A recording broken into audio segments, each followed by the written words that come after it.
Hello hi അബ്ലീസാണ്. കടൽ പ്രകൃതിയുള്ള ഒരു ഇലയെ പ്രണയിച്ച കഥയാണ്. പ്രണയിച്ചപ്പം കടൽ എന്താക്കി, ഇലയെ വിളിക്കപ്പെട്ടു.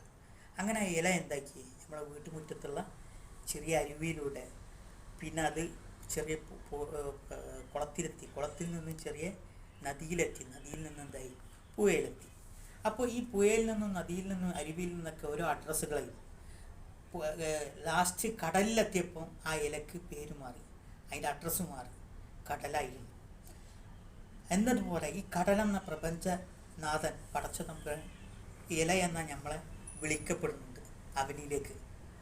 അങ്ങനെ ഈ ഭൂമിയിൽ നമ്മൾ ജീവിക്കുമ്പോൾ നമ്മളെ വിളിക്കപ്പെടുന്നുണ്ട്. നമുക്ക് പല പ്രശ്നങ്ങളും തരണങ്ങളും എല്ലാ പ്രയാസങ്ങളും ഉണ്ടാവും. ആ ഇല ഒരുപാട് ത്യാഗങ്ങൾ ചെയ്തിട്ടാണ് ചെറിയ അരുവിയിൽ നിന്നും കടലിലേക്ക് എത്തിയത്. എന്തൊക്കെ ത്യാഗങ്ങൾ!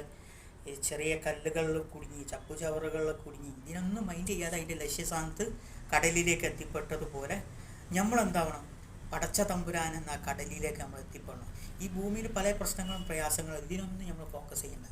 നമ്മൾ ലൈവായിട്ട് നമ്മൾ പോയാൽ മതി. നമ്മളെ പ്രശ്നത്തെ പരിഹരിക്കാൻ അവനാണ്. കാരണം നമ്മളിൽ നിന്ന് വെളിവായതാണ് ഈ പ്രപഞ്ചം നമ്മൾ കാണുന്നത്. ഞാൻ അതിൻ്റെ വിവരണം പറഞ്ഞതല്ല. കടലിനോട് ബന്ധമുണ്ട് നമ്മളെ കണ്ണുകൾ. നമ്മൾ കരിയുന്ന കണ്ണുനീർ തുള്ളികൾ കടലിനോട് ബന്ധമുണ്ട്. കടലിലുള്ള വെള്ളം ഉപ്പ് സത്താണ്. നമ്മൾ കരിയുന്ന കണ്ണുനീരൊന്ന് ജസ്റ്റ് ഒന്ന് രുചിച്ചു നോക്കിയാൽ മതി, ഉപ്പ് സത്താണ്. നമ്മളിൽ നിന്ന് ബന്ധിക്കപ്പെട്ടിട്ടുണ്ട് കടലുമായിട്ട്. അപ്പോൾ ഓർക്കുക, ചിന്തിക്കുക. Okay, by.